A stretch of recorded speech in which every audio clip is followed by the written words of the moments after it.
Who'd you talk to? What's going on? It is me. It's Mike Lepre, the King Michael. This is the world of legit fantasy wrestling, brought to you by legitpodcast.com. Woo!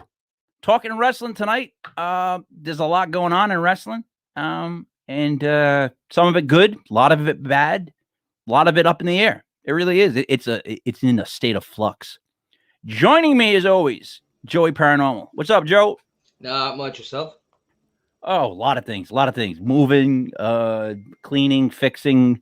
My daughter tried to take the light switches off her new rooms, where she can paint, and use a metal butter knife and sent a spark flying out of the breaker.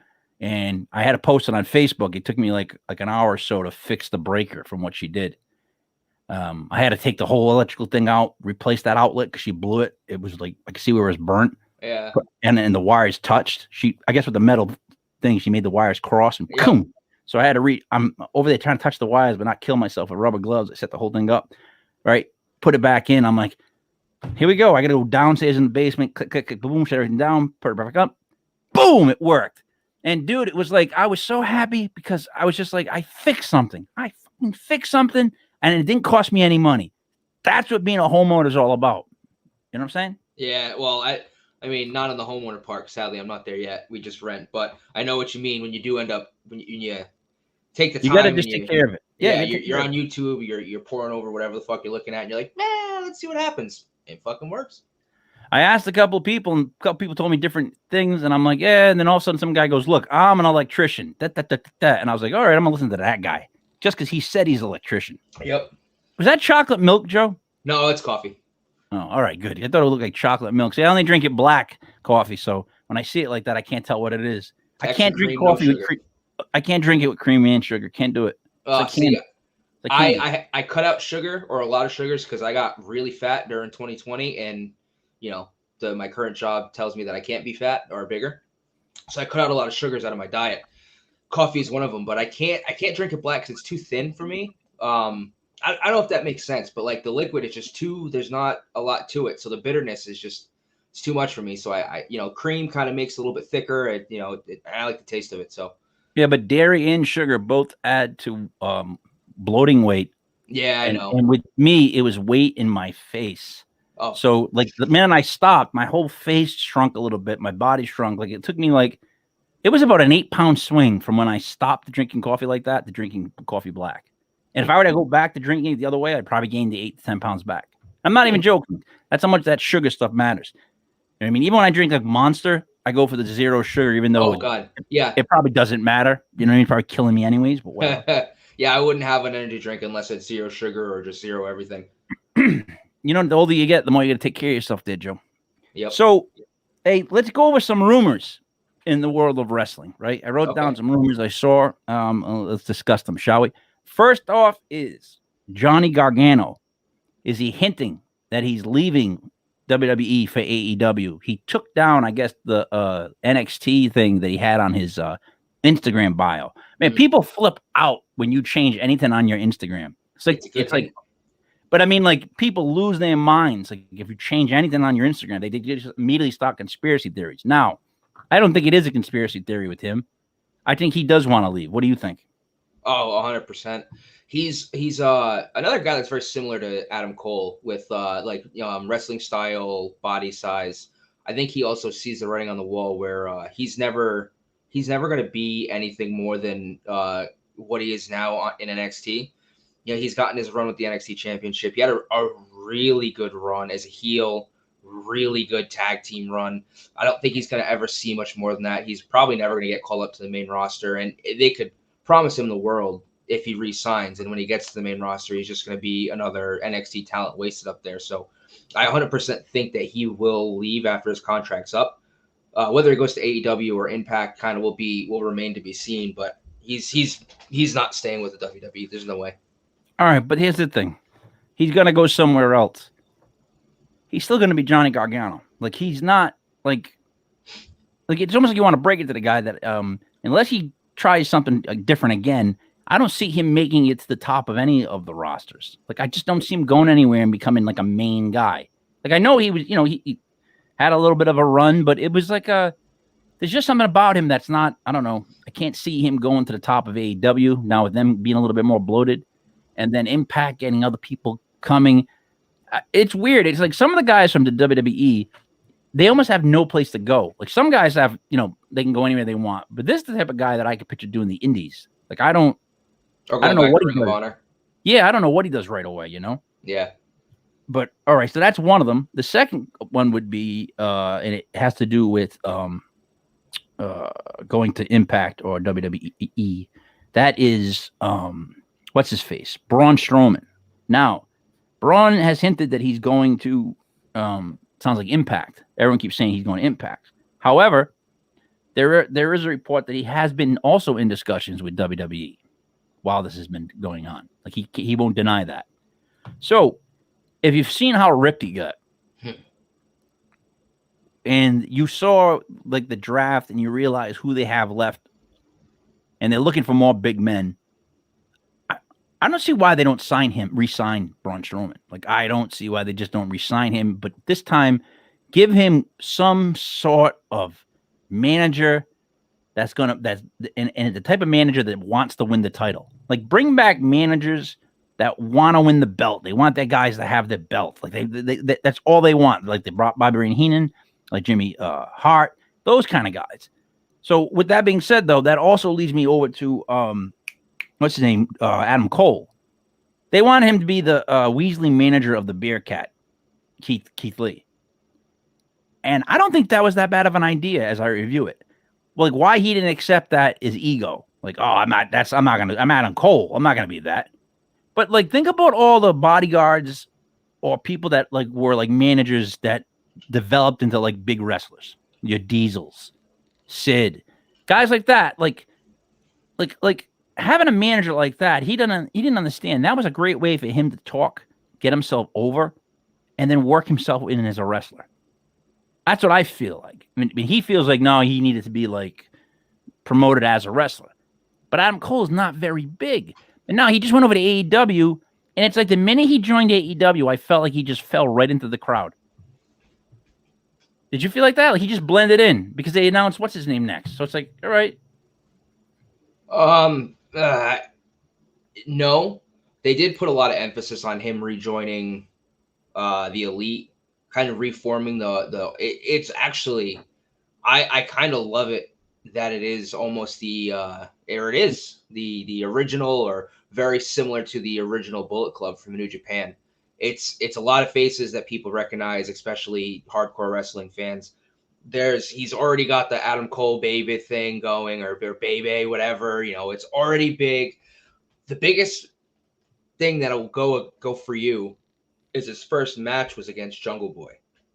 Yep. And that's where I think you're right, where they immediately put him into a match with a small child. Guy. Yeah. Yep. A very small looking human, which doesn't give him any credibility with that win. So I think that they have big plans for him in that faction as a whole. I think that at some point you might get some splinters inside the Elite with possibly Kenny Omega holding on to that title until they give maybe Adam Cole get an opportunity, and that kind of splinters the group, or they'll do some kind of turmoil within that group at some point. I think he will get his time to shine. I just think that, and I've said this before on the show, they have so much talent. They're gonna fall kind of into a hole like what WWE was in, where there's too much talent and there's not enough TV time to go around. And I think Adam Cole, he might fall into that, he might not, but right now he's definitely falling into that. There's a really good chance he slowly fades into the ether. Whereas, believe it or not, if he was the manager of the Bearcat, as dumb as that sounds, he probably would have got a lot more airtime. And I think he would have got his character over in a better way than they do with other NXT people. Other NXT guys that are small, they just bring them up, throw them in, and act like, oh, all right, he's a regular wrestler, and they usually get squashed and they're gone. Like this way, it was a way to bring him up. Could like I said, he would have won everybody over on the main roster with his promos. He could have done the Bebe thing. I think he should have stuck, I'm being serious, man. I think he should have stuck. I don't think he should have went. I think his ego got a little bit of the best of him on that one. Hey, I mean, you could be right, but I think at the end of the day, when you're married to Britt Baker and you have a chance to be with her on the same show, just go for it, man. Yeah, I wouldn't let that. I would not let that sway me as far as my career. All right, another one. Let's go to another one. Shane McMahon retiring. I saw this too. Yeah, this it's probably true. I mean, when's the last time you saw him on programming? And that guy, he's destroyed himself. Absolutely destroyed himself for that company. So yeah, I 100% think that he is going to retire. I don't think he really has much or any want for the company. He's made his money. They all kind of cashed in on their shares a little while ago. So it would not surprise me. It also wouldn't surprise me if they pull a huge swerve and he shows up 6 months down the line. But I'd like to kind of think that maybe he's kind of seen the last of his days in a ring. He's jumped off his last Hell in a Cell through an announce table, and he's probably going to ride off into the sunset with his millions upon millions upon millions that he's made. Here's what I think happens. I think Shane McMahon retires and then gets inducted into the WWE Hall of Fame. Yeah, for WrestleMania. That would be a classic person to put in the Hall of Fame because he's had his spots. He's done his matches. So I think, yeah, he does retire, but I'm going to also say I think they should put him in the Hall of Fame this year. Okay. Alexa Bliss, apparently out. Going to be out with sinus surgery, which I got to say it, Joe, that means a nose job. It just does. I don't know what's going on with her nasal passage. She has a very tiny nose to begin with. So I wonder what the surgery is about. Well, if you listen to her promos or just her speak, she actually does kind of have a nasally voice, nowhere near like Fran Dresser level nasally, but you could, I mean, if she's maybe insecure about it, it's kind of, I mean, nothing's worse than Charlotte Flair, who took time away to literally have her face completely reconstructed. So yeah, I mean, I've read that same thing. I said it last week that it's also, and I can't recall if her bio and Instagram had been like that before, because realistically I wasn't really hounding superstars Instagrams kind of until we started this, just so I could have some more ammo and just get some little tidbits here and there. And I did notice she has no mention of WWE. She just says that she's Alexa Bliss on Mondays, which right there is kind of telling, where she's not even referencing who she plays Alexa Bliss for, who it is. I think it's probably, she's probably having surgery to fix a sinus issue. Maybe they're going to like widen their nasal passages or whatever that is. But it's probably also some time off just to, she's engaged to Ryan Cabrera. Maybe they're going off to get married and they're just going to take some time off for that as well. And it's easier for them to say it's for surgery. And then she gets, 4 months off as opposed to like, oh, I want to get married. Okay, have a month and come back. So see what happens. What if it's just because her character sucks so bad that they're like, you know what? Now's the perfect time to get surgery for whatever you want. Take as much time as you need. Take as much time as you need. It's their own fault though, if that's the case. It is. Losing another female just tightens that like who's going to step up next. I think they got enough. I think they got enough talent. I mean, have you seen the new faction in NXT? What is it? Toxic Attraction. Gigi Gondolin, I think is her last name. Oh my God. Wrestling skills. She's kind of an indie darling like Shotzi. Could use a little bit of work. But they're being led by a brunette or a dark-haired Mandy Rose, which also dig that. So there's definitely some talent on the rise. They drafted some female talent as well. I think Shia Lee got drafted to the main roster during the draft. So there's definitely women that can at least try to step up or step up. I don't know. Her promo skills are really good talking about Alexa Bliss. So it might be hard to find someone that can kind of rival what she does on the mic, but you really didn't get to see that the past few months with this, possessed child gimmick anyway.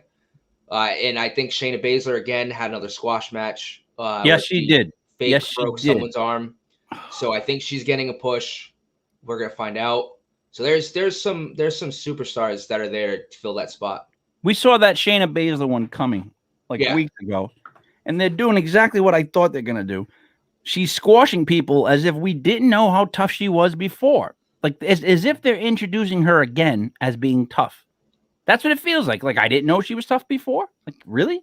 Because that's all she was. But then you put her on the shelf in a tag team, and now here we go again. We got to watch her break people's arms as she makes her way to. Just doesn't. There's no continuity with that, man. It just doesn't make sense sometimes, you know. Yeah, and it's their fault. You know, they painted themselves into this corner. I mentioned it last week that Vince didn't really believe in Shayna, and he didn't really like the look, and he didn't think she could be a star. And then lo and behold, 6 months later, either someone got to him, or they just realized, they don't have any legitimate badasses. Yeah. You've got Rhea Ripley, and then no one else who's like a legitimate badass superstar. They also just lost Nia Jax as well. So I think they're looking at it like, listen, like this is a superstar. This is a female superstar who again, I've said this a million times, but who can kill you. If she wanted to, she could probably kill you. So why not package her as that? And I think they did a really good job of kind of destroying that image over the past year with the whole tag team thing and kind of getting buried before she was part of the tag team with Nia Jax. So yeah, it's obviously, any coherent wrestling fan knows that Shayna Baszler is a badass, but because of what they've done to her, yeah, they do need to reestablish her badassitude. I mean, woof. So other things, NXT and Raw to have more profanity, but not SmackDown. So Vince's plan is to have more profanity on NXT and Raw, but not on SmackDown. That's his plan. Imagine saying, look, guys, I want more profanity. It's just weird, right? Like they could have just said, Raw and NXT are going to allow people to talk more realistic. You know what I mean? And yeah. SmackDown, they're going to stick to the PG, whatever ratings. But to swear, like to say it like that is like, because we're going to get, if that's the case, you're going to get like a lot of bad promos that use the word, like use like a swear word as like the linchpin of what they're saying completely. Like, in other words, you're going to get people that, oh my God, I can swear. And they're going to construct something all around them being able to swear at that one moment, as opposed to letting it come naturally. And if you want to swear, it happens. That's what I'm worried about. Do you understand what I'm saying with that? Yeah, because they're sentence enhancers. I do a really good job on this podcast by not using my sentence enhancers as much. Because if you ask my fiance or her family, I swear like a sailor. That's probably the military in me. But yeah, if your whole career, your whole time in the WWE, you were taught like here's how you're gonna do a promo. You can't use any foul language. You can only insinuate. And now all of a sudden they're like, yeah, we'll take the chains off. You can swear if you want. Yeah, some swear words in. Yeah, people are gonna be like, oh, okay, well, all right, well, let me say this sentence and then bitch, ha, ho, ho, or like, oh, I don't give a shit. They're just gonna emphasize it weird, and it's not gonna sound authentic, and you're gonna it's gonna be so cringy, even more than it is. It is funny because the times that they do kind of like Roman Reigns has done it really well. Roman and John, I love their promos for that program was so good. They were the ones, they know how to use that profanity in a way where you don't expect it because it's the WWE now, but they hit you with it and it's so subtle and they just throw it in there. But then you've got like Alexa Bliss recently in her program with Charlotte Flair where she called Charlotte a bitch, and that was the linchpin of her whole promo. So it's good for them. Like, I'm glad, like, you're never going to recapture the Attitude Era, but if you're going to try, go for it. But yeah, it's going to be pretty sad to see some people who are usually not foul mouth try to foul up their promos. Here's what they need to do. And I was thinking about this. So if you want a real bad guy, a truly bad guy that will draw heat, you need to get somebody who acts like they're of the older generation and they've been going for a long time and they're back. And they need to say all the words we're no longer allowed to say. They need to be as offensive as they possibly can. They need to call people names they should not call them. Like, if you're going to push the envelope, why not have a guy who draws heat like nobody's business and he just keeps overstepping bounds, keeps saying things he shouldn't say. Almost like to the point where it can be funny. People could correct him, like around him. Oh, dude, we don't say that. Well, say what? You can't say that anymore. You know what I mean? Like, that would be really funny to me, is to have an older guy come back to wrestling who doesn't know. He's just been out of it for a while. And he just starts saying, like, even like, let's just use the word midget. just to say that word. I'm not fighting that midget. And they're like, oh. You know what I mean? Like, yeah, there could be a lot of comedy out of that, but he would also draw major heat. And to me, that's a no-brainer. Like, you want to stir it up? Have that guy. Have that guy who comes back and he just says stuff like that. And they're like, you can't say that anymore. And he's like, what do you mean? Whoa. That to me would be funny. I would tune in to watch him promo and wrestle. And when he wrestled, he'd be like old school, punching, kicking, like poking the eyes, rake the back. You know what I mean? Something in his pants. He pulls out, smacks the guy with old school guy, and he comes back, you know, the 2 singlets. He's ready to go. I just think that would be awesome. Like a guy that's like out of his era. He just came in. He was missing. We'll say he like lived in the woods. He came back and he's got all these words. He's just saying everything wrong, offending everybody. That's gold right there, Joe. I actually meant to talk about this last week, but NXT actually had a character.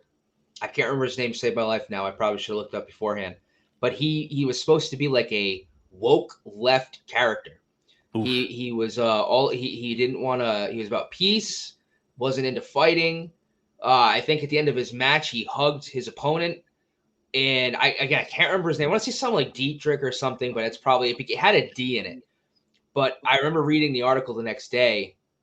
And it was like right after we talked about, you know, introducing some kind of controversial character. And of course, obviously, instead of going controversial with things you can't say, they went the other way and did just super woke left, like, ooh, you can't do anything. Violence is not the answer. They canceled the character after the first time he was on because people complained. So I agree with you 100% that, yeah, they definitely need something like that. They need something that's got a little bit of edge to it. I think we live in an era that even if that's what they're trying to do, people are going to complain and bitch so hard and so loud. I mean, even a that's what woke you want. Left character, but a woke left character, like a super left guy, a super like very, very liberal character got canceled. So if the left wasn't happy, just imagine if they make a super, like, I don't want to say super right character, but just someone who is like what you're saying. But the right's not going to complain. No, but the left will complain. Exactly, but they're going to complain. They're going to complain either way. Look. I'm not trying to pick sides here right now. We're not political. Yeah. But the same people are going to complain for both characters. So it's but wouldn't you keep that woke left character as I opposed would to keep the edgier character? I'd have 2 of them. Look, the woke character would be just he doesn't get it. Like he thinks everything should be, you know, calm, and he ends up getting his ass handed to him because he needs to be taught a lesson that he's in the wrestling ring, right? And then with the other guy, you put him in like a tag team with like an openly gay other wrestler, and you just watch him like not be comfortable with it. Yeah. And that would be great because it wouldn't be that he's homophobic. It would be that it's not usual to him. You know, what's going on here? What's going on with this whole WWE nowadays? Like, what is all this all about? You know what I mean? Are we sharing things like, are we sharing a dressing room? Like little things like that, just enough to spark people to get angry and, like, you know what I mean? Stir their emotions. Like they used to play up on like other countries all the time. Like this country's evil. Here comes a guy from that country. But they don't want to do that anymore because they get all their money from the countries that are evil. I didn't say that, did I? But what I'm saying is they need those 2 characters. Like they definitely should go extremes with some characters. Like I would love to see that. I would love to see how people react. And you want a reaction. Like right now, wrestling needs a reaction. I'm just telling you, they did, and it lasted 1 episode before they canceled it because they could not take the heat, so they got out of the kitchen. So it can't be like that. Can't be like that. You got to go all in, 2 feet. You got to stand there and take the beating because it's going to be what it's going to be. All right. SummerSlam's going to the UK. Yes. Did I saw something about the UK? Was it SummerSlam that was going over there? That's what I heard. The rumor. That's one of my last rumors. That'd be pretty cool. Yeah. See, I'm not one of those guys that's like, oh, all the big wrestling events have to be in the United States because that's a dumb thing to say. Yeah, it's wrestling, and if you're gonna have it someplace else, the UK is filled with wrestling fans. They might be a little too critical during the matches. That's my only worry. But I think they'll get into it. They'll get drunk and they'll have a good time. I mean, what do you think about SummerSlam in UK? I mean, it'd be fantastic because they've had some amazing superstars on the NXT UK brand that nobody knows about because they just don't put that on. They don't promote that brand as much as they should. People don't know, like wrestling fans who watch Raw and SmackDown don't know how good Pete Dunne is. And he's phenomenal in every, like, he's phenomenal on the mic. His in-ring style is different. It's fantastic. He's tough. He's a little bit smaller, but he's not someone where you look and you're like, I don't think that guy can do anything. No, like, you look at him and you're like, guy looks like he wants to rip my throat out. I'm gonna go the other way. There's Walters is a giant wrestler. I think Toni Storm just got. I don't remember if she got drafted to the main roster, but I'm pretty sure she did. But she's now starting to get some recognition. That's another female superstar that could really make a splash on the main roster. There are some great female wrestlers in the UK, some great male wrestlers in the UK that you just don't see promoted well enough because the NXT UK brand, and it's kind of marooned on an island. I think if you bring SummerSlam over there, you get an opportunity to integrate that brand way more into NXT and into the main roster, and you might actually get to see some great talent that you really don't ever get to see or hear from. So it's a great thing for them to start branching out. I mean, hell, if they even did a pay-per-view in Japan, like they want to get into the Japanese market, they were trying to do that with Kairi Sane and make like turn a deal with New Japan Pro Wrestling. You want to get the Japanese culture pumped on WWE. Do a pay-per-view over there. Stop with this Saudi Arabia bullshit because it's slimy and you're gonna get your wrestlers killed. Can we? I mean, I just want to mention that really quick. They were held hostage. What, last year, 2 years ago? Literally held hostage, and they're still going back. I mean, I would, with the landscape of wrestling, there's plenty of opportunities in another promotion. I would tell WWE to screw if they wanted me to go over to Saudi Arabia again after what happened. All right, so off topic, but a couple things on that topic. They didn't let Aleister Black wrestle because of a tattoo that he had represented something evil in their culture. And anybody that was they didn't let what's his face, Kevin Owens' friend there, the redhead, Sami Zayn, because he's Jewish, Jewish, yeah, yep. But here's the thing: where are they going to get a payday like that? It made up. If you read their income last year, those two pay-per-views they had, it's like they almost made up the whole year. Like that's what allowed them to not have as many wrestlers. That's what allowed them to drop stuff and still maintain a profit. Those shows are worth so much to Vince right now that he's just bowing to them. He really, really genuinely is. I feel like the WWE is bowing to them. They're going to some place where they've already had an issue, like you said. They've got wrestlers that don't want to go. They got wrestlers that can't speak out on it, why they don't want to go. They got to just say they don't want to go or they're hurt or some other excuse. And honestly, wrestlers, even after they leave WWE, they don't really want to talk about the Saudi matches. So it's like there's got to be a lot going on to keep that many people quiet, right? Yeah. Because no one really told the story of being held captive. If you've noticed, it's been pretty tight-lipped. Yeah, I think it was just the Spanish announcer that came out and gave most of the details that you know about it came from, I believe, was it Hugo? I can't remember who the announcer was, but I'm pretty sure it was a former Spanish announce team member that gave most of the info on that. And it's, I mean, I actually remember it pretty clearly. I mean, you hear originally, like that show that I think it was like a Friday night. I think it was a SmackDown. The show was so cut down because so many of the superstars were still stuck on the runway. You're like, well, that's weird. Well, it was a mechanical issue. Yeah, I mean, that happens. And then you start hearing things where it's like, well, they're still there. Well, there was armed security that came on the plane, and that was it. And it just, you get more and more. Well, they cut the video feed because Saudis hadn't paid them, and the Saudi regime, whatever you call them, were very angry about that. And, they snuck off their big time superstars like Roman Reigns just to get them out of the country so they could be available and so they'd be safe. And they left the other, like, I get it. I get the money aspect, and obviously Vince doesn't have a soul, but it's off. Like it's awful. Like it's in thinking about it now, it's almost like I can't believe I still watch this promotion. It's so despicable to me. Yeah, it's nothing against Saudi Arabia, the culture, the people there, but it's just some of the things that had happened. I mean, they went over there a month after the journalist was beheaded, and they were like, yeah, we think we probably did that. Yeah, it's we're sorry, our bad. It just makes you thankful that AEW exists. I I don't know which side to fall on with that because it's all a Vince move. It's making him a ton of money. And as long as people still watch, as long as wrestlers still go, I think he's going to keep doing it. So until people stop watching that pay-per-view, which everyone talks about, like what you just said. Well, I don't know why I'm still watching it. I don't know, this, that, the other, but you're still watching it. That's the problem. I mean, it's not a problem, but that's just what it is. Yeah. Right now, if you want to watch wrestling, you immediately think WWE. No matter how good AEW is, WWE is pro wrestling right now. It's always been. It's been for a long time. You know what I mean? So it's like people are going to watch. So you got to get people to not watch that pay-per-view. I have a quick fix for that. Instead of sending over like a regular pay-per-view, they should do another all-women's pay-per-view. Because women aren't even allowed to wear any clothes, really. They have to be completely clothed up when they wrestle. And nobody watched that pay-per-view. So you don't know if you want to prove a point, put that one there. Nobody will watch it. Nobody will watch it again. You'll lose all that.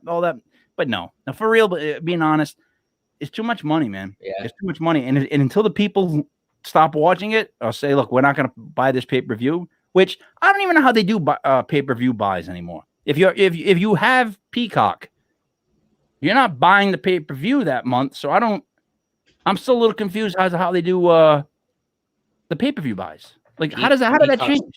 Peacock's garbage too. The WWE Network was fantastic. I like that. They just went by subscribers. They stopped kind of counting pay-per-view buys. But Peacock, when I was watching Extreme Rules, they had a superstar. It happened twice during they were coming out to the ring. Right in the middle of them coming down the ramp, cuts to like 3 commercials.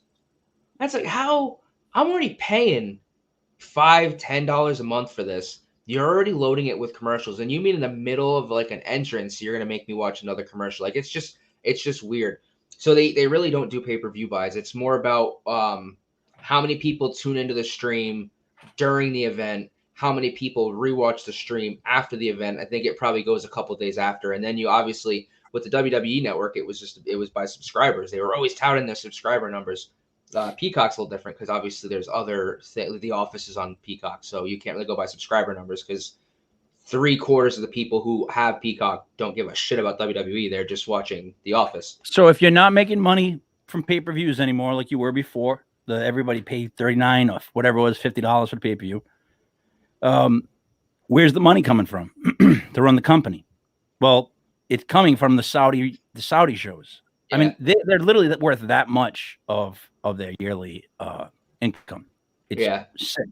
I think, though, obviously going to other countries, they're really not going to make anywhere near what they make with the Saudi shows. But if you do start shopping the product to other countries, you can still make some of that money back without being slimy, soulless bastards going to a country that I've heard good things about, but the government or whatever you would call it, their whatever, it's just not someone that I feel like you shouldn't be comfortable doing business with them.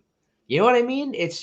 And I get it. It's about the money, and I don't want to keep going down this road, but and I'll also say too with AEW, I love that product, but I'm not paying $50 every couple months to watch pay-per-view. I'll just catch highlights because shit, I didn't have that money when I was a kid, and I really want to spend that kind of money now. The thing about AEW I'm laughing about now is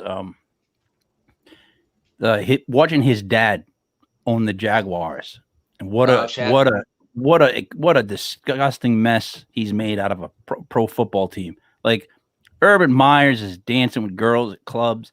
Like the dad can't run a football team. The dad should sell his football team, and it makes you wonder if the dad ever got out of the football business and moved and got rid of that, how would that affect AEW? Would it affect it at all? I think it would somehow, just based on the fact that he's in the public eye right now. I don't know if it would affect it money-wise, but he's ruining an NFL franchise, the dad. So, I mean, the kid's actually doing, in my book, he's doing a better job with a wrestling division than his dad's doing with a football team. Yeah. I mean, so, all right, I want to go over a couple news, though. What's great news? And not great news, but it's just a great storyline to follow is what's going on with the Jaguars. How long does Urban Meyer have left? Will Trevor Lawrence suck for the rest of the year? No, look, Not to get into basketball. I mean, not basketball, football. Yeah. King Michael. But let me put it this way: Urban Meyer is another coach who coached great in college, does not know how to coach pro athletes. You drafted Trevor Lawrence, and my first words were, but what about the offensive line? And no one really listened to that. I mean, coming from a Giants fan with Daniel Jones, it's like, trust me, I know the difference between an offensive line being good and bad and what happens to the quarterback. So on top of that, he canceled meetings yesterday. He canceled practice. I'm sorry. He actually went up to all the different heads of all the different division, groups, cornerbacks, whatever, and told them that he was canceling practice for the day. You know, all of his problems, social problems, and all that stuff. And his players were like, "We don't give a shit. Like, are we practicing? We're not practicing. Why are we not practicing?" So he doesn't get it. Yeah, he doesn't get it all. Let's just put that with him. Let's review Monday Night Raw really quick because I want to go over the matches and I want to go over like what's good, what's bad. Again, see if they did any better. Now, here's a stupid thing that I heard. Usually, they didn't tell the wrestlers when they were getting drafted the past couple of years. Apparently, for a long time, it was a surprise to a lot of wrestlers until like the last minute that they were drafted to another show. They were saying that it went over much better this year with the wrestlers because they were alerted ahead of time if they would be changing shows. You buy that? I mean, I don't know. That's the whole draft thing is so dumb anyway. So I don't think it really matters either way if they tell the superstars or not because they're all there. Most of them are going to be on that show at that time anyway. I think it kind of you create artificial.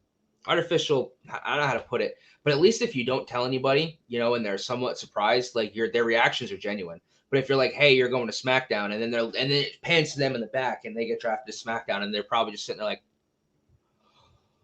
oh my God, no. Yeah. You know, it takes off a layer of authenticity that they're desperately lacking.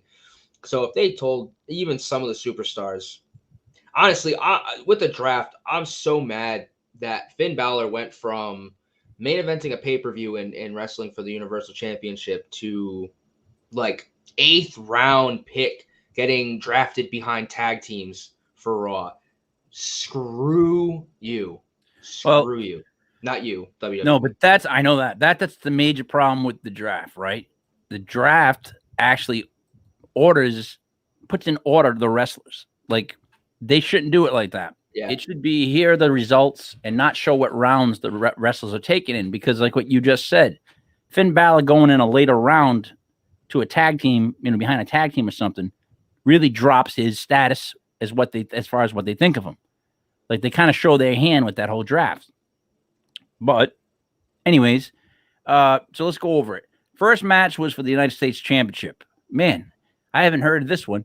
Damian Priest beat Jeff Hardy to retain the title. Now, these two have been going at it with Sheamus forever, right? Forever. Like I feel like this United States Championship match has been the same match now for about a year. Like, we didn't need to see Damian Priest beat Jeff Hardy again. We didn't need to see it. But they did bring out Austin Theory, who took a selfie and then attacked Jeff Hardy. And the rumor is that they're supposed to really push Austin Theory. So what did you think about this match and the fact that Austin Theory came out at the end? And were you two so sick of seeing the same match again? I'm never going to get completely sick of seeing Jeff Hardy wrestle. What I will get sick of is seeing him wrestle in the state that he's in. I don't think that he should be going out there night in and night out the way they have him and just destroying him the way that he – and when I say destroying him, I don't mean credibility-wise. I just kind of mean his body and the way that he the way that you can just tell. And everything he does, he's in absolute pain. The match was fine. I actually like the fact that Austin Theory might get the push. I wish it wasn't at the expense of Jeff Hardy, but Austin Theory is a great talent. He's a smaller guy, so it's interesting to see what kind of push he actually gets. But he's always been highly touted as a really great wrestler. So it was kind of nice to bring in someone new to kind of showcase. So I mean, it was a good start, minus the match we've seen. That's what I'm saying. Like, again, he could have came out to another squash match. Like, it didn't have to be this one. You don't have to sneak the United States. championship on there, like as the first match. Like I don't like it, as the first match, really. All right, so then Shayna Baszler beat Dana Brooke. I mean, poor Dana Brooke. Why is she still there? Like, what is her role? How is she treated by her other coworkers? Like, because she's just a jobber. Like, she should just start the job squad like 2.0. That's what she is. So this match was just another squash to show how great Shayna Baszler was, at the expense of a person they've kept on the paybook for way too long, Dana Brooke. What did you think of the match? It was just a squash, right? It wasn't even really worth it, was it? So at the beginning, they showed a video package of Shayna Baszler breaking Nia Jax's elbow and stomping out. Who was it last week? Natalia, I think, or somebody. And my fiance was on the couch, and she literally looked at me, and she was like, "I can't believe you watch this dumb shit." I was like, "Yeah, I mean, I don't watch this part because this is just like this is dumb, and it's the squash matches are. I get why they're doing it, but I can't stand them." And Dana Brooke is another one where I don't understand why they've never pushed Dana Brooke, because she's ripped. She's a strong looking person, and she gets the crap end of the stick every time she goes out. And again, I mean, she got absolutely destroyed. So it's unfortunate that they use Dana Brooke, but she's been there for so long. It's kind of like Natalia. Like Natalia's gonna end up going down the same route. Yeah, but Natalia's a Hall of Famer. Dana Brooke is just another face. Yeah, it's true. She's enhancement talent is really what she is. She's a physical specimen who, when you see her come out, you're like, she might be able to do some damage, and then she gets beaten in 2 minutes because that's the only role she's ever going to have. Yep. Yeah. So there's my first two matches, me watching Raw. So right away, I'm like, oh, come on now. Then we have Angel Garza and Humberto Carrillo, which I could care less. Once again against Mansour and Mustafa Ali. Same four guys. Garza pins Ali. Same finish. They want to push this new, young, handsome tag team. We just saw this match multiple times. They showed it to us again. Defend it this time, Joe. It's a lot of really great talent in the ring. At least some of these guys are getting on TV. Yeah, but deja vu every match. I mean, I'm not saying it's great at all, but it's at least TV time for some of these guys. And the talent between Ali, Humberto Carrillo, I'm not sold on Mansour yet. It's tough. I mean, no, nobody wants to see this match again. There's no heat. There's no moxie. There's no story. There's no juice behind it. But I'm not going to complain about them featuring superstars that were buried 2 months ago either.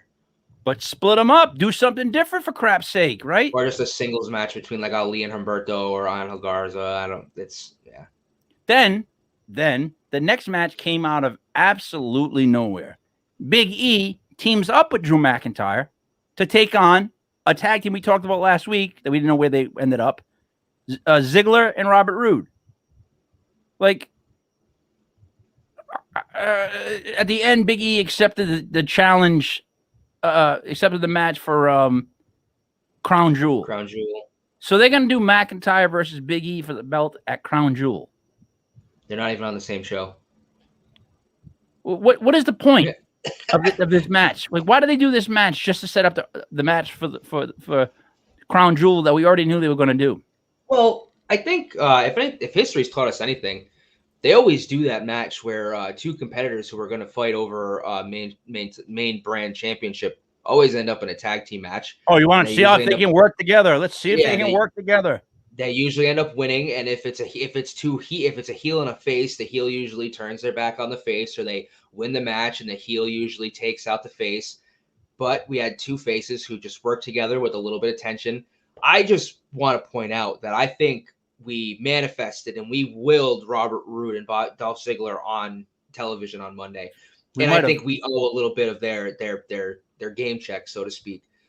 So I think, if with a little bit of luck, maybe we can will the Demon, or we can will some old school wrestler to come out of retirement to play that role that you want him to play. It's you know exactly why they did the match, and it's to focus it's to further that storyline while also filling time. They don't know what they're doing. Their scripts are finalized a day or two before, or hours before. So it's a typical trope that you see in any main title program where it's just a little different because it's two faces, and it's different because they're not even on the same friggin' show. Okay, so I just don't understand. If you're gonna do a draft and you're gonna start a championship program before the draft, keep the program on the show, or just don't have a draft. Like it just they've just started the draft and they're already convoluting who's on what show. Because Drew McIntyre's already called out Roman Reigns. So who is it? Like, so he just gets to challenge for every belt now because Bobby. Well, when you get to carry a sword around, yeah, they should let you challenge anybody you want. Dumb sword. He pointed the sword at the camera too on Friday night, and like, it was just. I hate it so much. But so listen. So after that match, right now, keep in mind we did the United States squash match at the beginning of the show. Now we go from that tag team match that made no sense to the women's tag team championship of Nikki Ash and Rhea Ripley beating former tag team champions Natalya and Tamina. Like, I could care less. Yeah. They did it again to me. All this is repackaged junk. I don't want to see this. And Rhea Ripley stuck with Nikki Ash is the worst thing for Rhea Ripley. She's a badass. Why is she with Nikki? Like, why do we have this match? I think that, again, Nikki Ash is a moneymaker and that gimmick is selling. So they're riding it. They want to keep Rhea Ripley relevant because she's eventually going to get another push to the main event. I think what they're doing is they're going to put the tag team championship on Shotzi and Tegan, or Shotzi and Nox, I guess, because Tegan doesn't exist. But they're keeping that at arm's length because they don't want to pull the trigger yet. Because, again, I think that they're trying to milk this Ripley, Nikki, odd job tag team where it's the badass and the kind of puny superhero, like little pipsqueak kind of thing. And it just seems to work for them and they work well together. And I think at some point, Nikki's going to lose it. They're going to face Shotzi and Nox, who are a more well-oiled tag team who work better together. It's going to be Nikki that takes the pinfall. Rhea Ripley's going to be like, well, this is what happens when I align with someone who's way beneath me. And then she's going to go on a heel mean streak and probably work her way into a title scene. All right. But here's the thing with Nikki Ash, right? They didn't know what to do with her from the start of her career with NXT. Or they did know what to do with her in the sense that they covered her face. They covered her face with her hair and made her like feral when she first came to NXT as part of Sanity. Can we just talk about how awesome Sanity was, by the way? And they blew it up as soon as they got to the main roster. All right. But my point is with her, now she becomes this good guy and they put a mask on her. Now, I know what Vince likes. And I kind of feel weird that we keep covering up her face and putting her in like big outfits. Or just covering up the fact at times that she's even female when she was feral. She would wear clothes like everybody else. Now, you could say that it's just creative, but I'm going to call Vince out on that one and say that he's purposely trying to like cover her up. What do you think of that? It's unfortunate. I will readily admit on the show that I do kind of have a thing for the Scottish accent and females from Scotland. So I personally don't 100% know where Vince is coming from, but I know where you're coming from, what you think Vince is doing. And it is the same trope that we've mentioned on the show a million times. It's why Alexa Bliss got such a big push. It's why Becky Lynch and Sasha Banks get hot, or Becky Lynch used to get hot and cold pushes before she forced their hand. It's why Sasha Banks gets hot and cold pushes. I feel like it's why Bianca Belair lost her championship so quickly. It's why Charlotte keeps getting her championship. It's why Carmelo was even champion in the first place. He has a type. And you said it last week, he wants the leader of the women's division, and in a sense, the men's division to be smoking hot. He wants men to lust after the champions. And I get it. From a business standpoint, I get it. At some point, you're putting looks before talent, which is what they did all through the 90s and the early 2000s. All through the 80s. Since wrestling was created almost. Yeah, that's a little bit before my time, so I can only speak to what I know. But It sucks. It really does. Because it was cool, at least. Like, I don't love the Nikki Ash gimmick, but it was cool that she got the championship. I mean, that was different. Nobody really saw it coming. It was actually a nice surprise. Just a stripper of it a month later was pretty sad. And it sucks that it's 2021. There's a lot of amazing female wrestlers out there, and at least in the WWE, they're not getting a push because Vince doesn't think they're hot enough. Where you go AEW, and I mean, they had a transgender women's champion, which you can have your opinion on if you want, but it's progressive if nothing else. And WWE would never do that. They would never do something like that because Vince would never allow it. So you can see how kind of stuck in the 90s, the mid 90s, stuck in that divas revolution and not in the women's revolution that Vince still is. But wait a minute now. Before you go too far and you get me to say something that gets me in trouble, you would want to see a transgender champ beat up the other girls? Okay, all right. I don't want to go down that road because I kind of think I think we'll probably agree in the sentiment that there's that argument about a transgender female wrestling other females. Obviously, body types, physiologies are different. Whatever. I get that, but just in the sense of where we are in society, to at least. So what? To at least cowtail down to what society is saying, even though it doesn't make sense in the world of sports. I wouldn't say cowtail, but there are a lot of people out there who don't have a voice, and I think you're giving people who probably are very down on themselves and don't know where they fit in the world and what their purpose is. You're giving them someone to look up to. Yeah, but from the WWE. Well, not WWE. I mean, I think the WWE is never going to do anything like that. So or the AEW. I'm just saying. Look, what I'm saying is, if you're going to tout your women's champion, like if it's a transgender athlete, of course she beat the other fighters. Like that's just like, I mean, who doesn't? I mean, we all watch Fallon Fox in the UFC or MMA. She cracked that girl's skull. Yeah.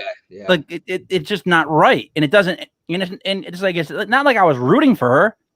It's not like I'm like pro that person. I usually root against that person because if it was the opposite way, I'd root for them. But because you're a guy becoming a girl, I won't root for you because you're gonna have way too much strength. It's just different shoulders, different hands, everything's different. So I mean, I like the idea of that, but to make her the champ like this soon, I don't like it for wrestling. Like, it's great for the world, but that doesn't mean it's right for wrestling. You know what I'm trying to say? Yeah, I understand where you're coming from. Yeah, and it's definitely a slippery slope. But if nothing else, in a time in wrestling where we're striving, we want something different. It was something different. We want change. We want. That's what I'll give you. We're talking about it, so that had to do something. But my point is, now that I'm talking about it, I'm letting you know that I'm not a big fan of like that. It's hard to root for a guy that is now wrestling girls. No, I get it, and I feel the same way. I just try to look at it. Obviously, you got to look at it in the bigger picture than just. No, I don't. I'm looking at it as a wrestling fan. See, that's what I keep saying. Everyone keeps saying you got to look at it in the bigger picture. Wrestling is not the bigger picture. Wrestling's this big. The world of wrestling is this small. Guys come out all oiled up. They hate each other, but then they're friends in the back. So it's not the real world. It's not even close to the real world. I like having people there that are going to like agitate things, cause problems, even cause good things to happen. But my point is that one I have a hard time with, because if you're going to consider it a sport in any sense and you want us to think they're actually competing, it's not really fair. That's all I'm going to say to that. All right, let's move on. There was Bobby Lashley came out and agreed to give Goldberg a match at Crown Jewel. Did we need to see this? We knew this was going to happen months ago. Yeah, so did we need to see it? No, God, no. I don't need to see Goldberg at all anymore. He's not a draw. I don't understand why they think he's still a draw, because people yell Goldberg. No. People do that out of spite and sarcasm because it's just because he's there. It's not a term of endearment where the "you suck" chant started to turn. It became more of a term of endearment for Kurt Angle because They never got sick of him. They got sick of the character and his heelness, but they didn't get sick of him. People are just sick of Goldberg. They're not just everything. He doesn't need to be there. And it's the Saudi show. It's the money that it brings. They need the draw. And so that's why Goldberg comes back. And I mean, if The Undertaker could still wrestle, he would be wrestling this show. I wouldn't be surprised if he makes some sort of appearance at this show. It's just, it's so dumb. I don't need to see it. I don't care. I really don't. But here's why I think it might work for him to show up, though. He's got that Netflix thing coming out. I keep telling you about the Undertaker, the Choose Your Own Adventure thing with the New Day, out, and it's got really good reviews too. So why would you not have him on the show to promote that? I'm not talking. I'm saying Goldberg. I mean, don't let him wrestle. Don't let Undertaker wrestle. I love seeing the Undertaker no matter what. But I'm just saying, you're never going to move forward as a promotion, and AEW's got to learn this too. You're never going to move forward as a promotion if you're leaning on your laurels. If you're just going back to that well of, we're going to bring DX back, and here comes the Undertaker and the Brothers of Destruction versus DX, and it's an awful match because none of them can wrestle anymore. Kane's a friggin' mayor. Like, let him be a mayor. So listen. So before the show, I was trying to tell you something, and that's why I'm going to compare this. So the band that I used to be in, we had someone contact us and offer us like plenty of time to get back to playing shape to play a show in like March or April of next year. Now, they got a couple of the other bands that were, I guess they're booking it as like local bands that were big. You know what I mean? I don't know how that works. I feel uncomfortable saying that. But my thing is this. I don't want to do the show. I don't think I will do the show. I don't care if the other guys do the show without me. I don't think I would do the show just based on the fact that I'm so fearful of watching a bunch of guys on walkers do the music that we used to do. Like, in other words, I could pull myself off because I'm just me. You know what I mean? I am what I am. But like as a whole, we're going to look like a bunch of old guys on stage, reliving those old songs. And is that the way that we want people to remember us? Like that's my thing to Goldberg. You're really only remembered towards the end. Ask Mike Tyson. People forget how great he was. And then they only remember when he got arrested, no longer had any trainers, and went nuts. That's what they remember. So look at Undertaker. All we really remember is those last bad matches right now. Like, that's what kills me about with him. I didn't want to see those horrible matches he had at the end. Yeah. So, Bill, you've already had one that was so bad with the Undertaker that we were both worried. Everyone was worried that you were going to die or you were going to hurt him and kill him in the match. Why? I guess the payday, all that stuff. But, like, what kind of match is he going to work with Bobby Lashley other than, like, all he does is a spear? Like, what do we got here with that match? It's like, I already know what's going to happen. I'll tell you right now what's going to happen. They're going to put Bobby Lashley over Goldberg in Saudi Arabia. That's what they're going to do. They have to. You don't think so? No. So you can't squash him there. Go with me here. All right. So he beat Goldberg for the WWE Championship, right? Yep. Why do you think they took the WWE Championship off Lashley? Because Goldberg's going to come back all pissed off because he put his hands on his son, and he's going to couple spears, maybe a jackhammer, and he's going to beat Bobby Lashley in Saudi Arabia. I'm telling you, that's why they took the belt off him. Hey, if you want, I'll put $5 on it. We should. Yeah, we're not allowed to bet, but yeah, $5 works. Okay. Yeah, coffee or black coffee with no sugar, no cream. With like a $5 attached to it. Yeah. My point is this though: you can't squash Lashley now. Can't do it. I agree with you. Okay, I get 100% where you're coming from. I'm just telling you, Goldberg's gonna win that match. Like I can feel it. It's the way it was set up. Because why else? Again, I love Big E, but why else have Lashley lose that way? You know what I'm saying? Like I'd have him in the Hurt Locker beat up Goldberg and his son. I'd have them trounce them. I would have them absolutely trounce this legend that once was Goldberg by having Lashley just tear him apart. Like literally beat him to the point where he can't move, pin him, and leave. Like build up Lashley. Build up the Hurt business. Goldberg doesn't need any of this. So they did it wrong when they had him go over on The Fiend. And that blew up in their face. I can't see them having him go over on somebody else in Saudi Arabia. I'll say this. It would be the happiest $5 I'd ever lose. So I hope you're right. And, I was thinking about this the other day too. You know why they brought the Hurt Business back? You know why? To fight Benjamin. The New Day? No, they brought him back because MVP is gone. So they needed somebody to run with Bobby Lashley because they don't think he can do it alone. So they needed this. They brought Shelton Benjamin and Cedric Alexander back into the fold. And it sucks, but they can't fully get behind Bobby Lashley as Bobby. Like let's, just kind of rewind here. Did you see the interaction that Roman Reigns had with Brock Lesnar on Friday Night SmackDown?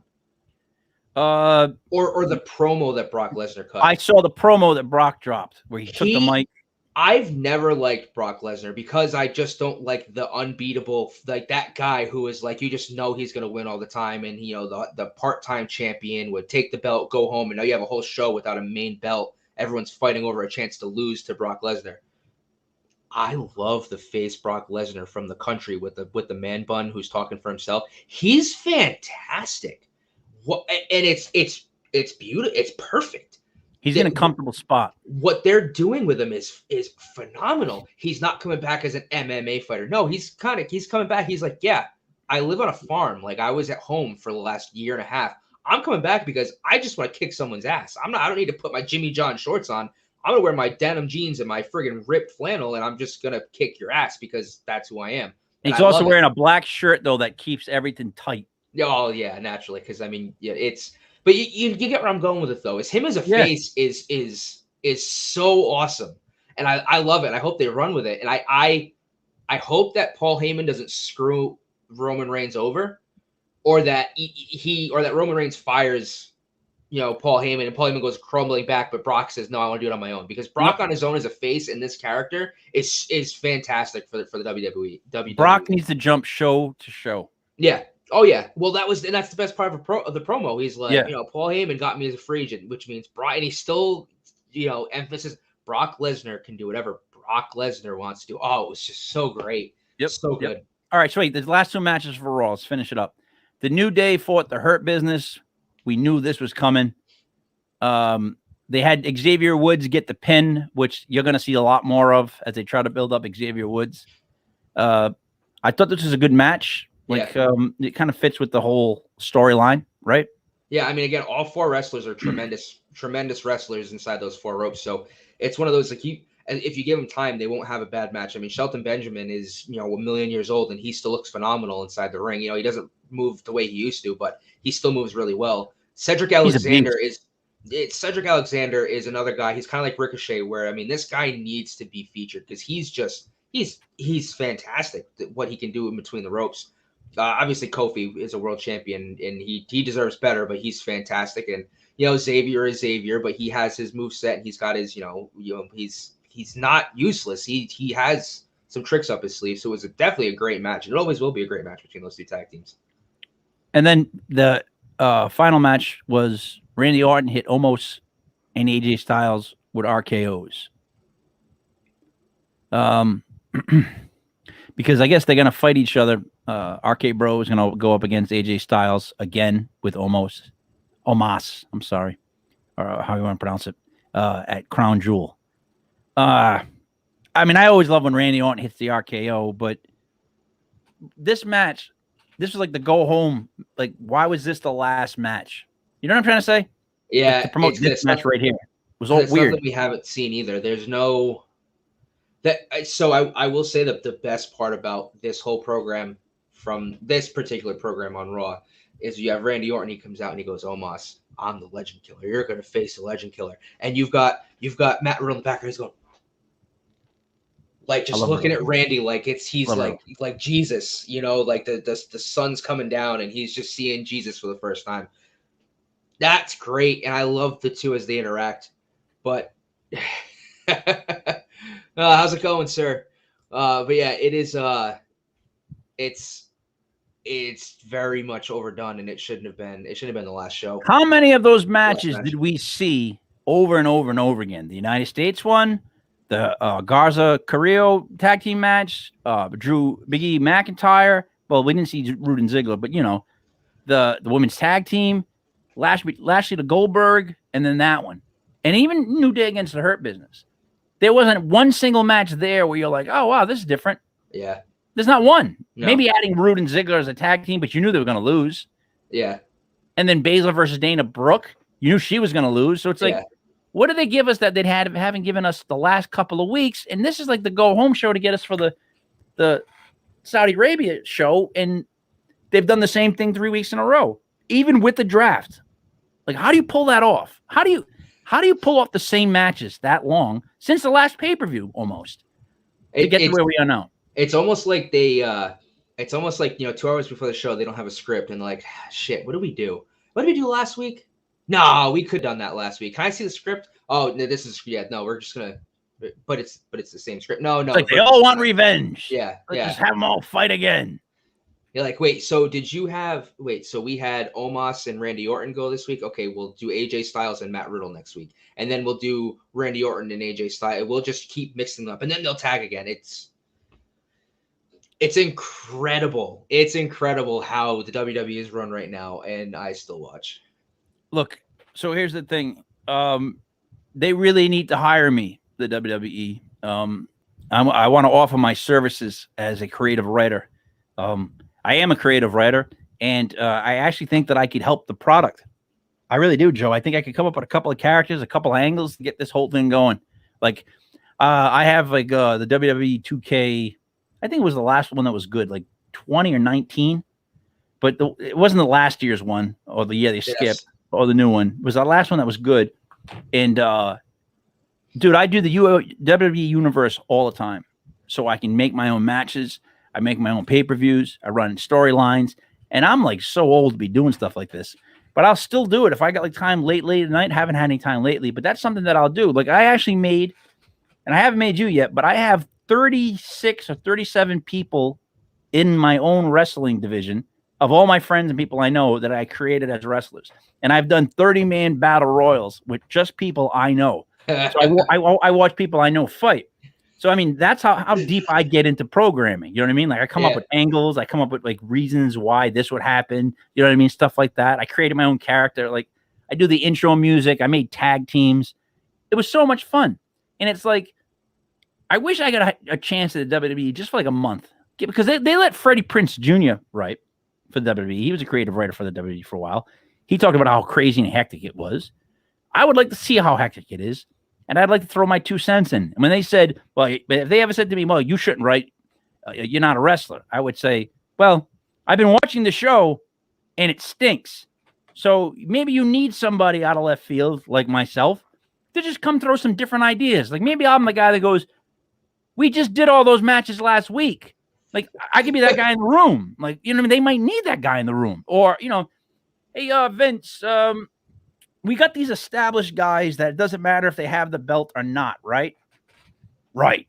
All right. So let's give other guys the belt so that they become stars or something like that. And he'll be like, well, trying to do that with Humberto Carrillo and what's his name as a tag team. And I'd be like, yeah, no one likes that tag team. Look, people at home, we don't want to root for the good-looking guys. We don't. That's not what we're looking for. We want the brawlers, the goofy-looking guys. I want to fight. Like, don't give me this new like rockers type, but different style, good-looking guys. We don't want to hear it. So let me have a chance at this, Joe. I would be so good at this. I mean, they could have given me NXT. I could have ran with that. But you know what I'm asking? Give me Raw for 1 month. I'll pre-write all the matches. I'll come up with all the angles. I'll pre-write everything a whole time in advance. Let me have a chance at it. I don't know if they will, but if they hear this, and I'm only in Rhode Island, you're only in Connecticut there, Vince. It's only about a couple hours away, not even. I could be there. All I'm saying is I could be there. Let's start a letter writing campaign. I don't know, man. I gotta be honest. Like after watching all those matches this week, and I'm preparing my notes, I was like, it's the same goddamn matches. I can just go back to last week and it's the same thing. That's what they did. So honestly, why not? If that's what the show's doing, then you should do the same thing. No. Joe, before we wrap it up, you get anything you want to say? Yeah, so I do want to say thank you, Jeff. Much appreciated. Thank you. Yes. I didn't really have to watch out for Buddy though. He did pretty good. Umbagog was fantastic. I hope that I get to go out there with you next year. It would be fantastic. I definitely learned a lot, and there's a lot of things I got to do differently next year. Also, for Coach TJ, because I'm not going to see him. Go Red Sox, man! I rue that the baseball podcast had to end. I wish I could rub it in his face. Maybe on the bar next week I'll get an opportunity to. But go Sox! They're in the playoffs. The Yankees are at home crying. Aaron Boone. I don't actually never want to revel over someone losing a job, but I think Aaron Boone will be fine. He's out as manager. The Yankees are in turmoil. The Red Sox are in turmoil, but they're in the playoffs. So haha. Yeah, that is the case. And in the Legit Fantasy Football League, how'd you do there? Buddy wiped the floor with me. Oh, TJ logged in to hear it. I would have logged on to this. Just yeah, Buddy wiped the floor with me. Cordero Patterson put up 30 points, which means that this NFL season isn't real and we're living in a simulation.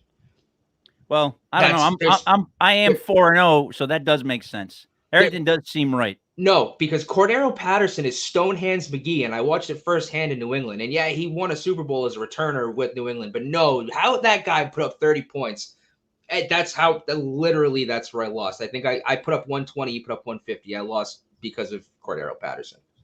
Well, all I know is that if you look to the top where the air is thin, you'll see my team at 4-0, just like I said, but no one wanted to listen, but there it is. Hey, Joe, we don't have go. I was just gonna say I got killed before the season. I'm sitting at 500, so listen, we don't have Barfangul tonight coming right after this show, because tomorrow we're gonna do a Legit Fantasy Football from 7 to 8, and then we're going to watch the game from Barfangul and give you our can't do play-by-play, but give you our reactions to the game. We thought we'd give that a shot, give that a try. It seems like people enjoy us just bantering and insulting each other more than they enjoy the facts. So, maybe we'll give that a shot tomorrow. So tomorrow will be fantasy football from 7 to 8, and then a special. And I feel like it's always a special. Barfangul from 8 to 9 for the game. And it's going to be a great game tomorrow. But that's all I got. Joey, you're all set? Yeah, you just let me talk for like 5 minutes, so don't give me another opportunity to speak, or we'll be here for another hour. There you go. So for Joey Paranormal and me, Mike Lepre, King Michael, this was the world of Legit Fantasy Wrestling, The Wolf.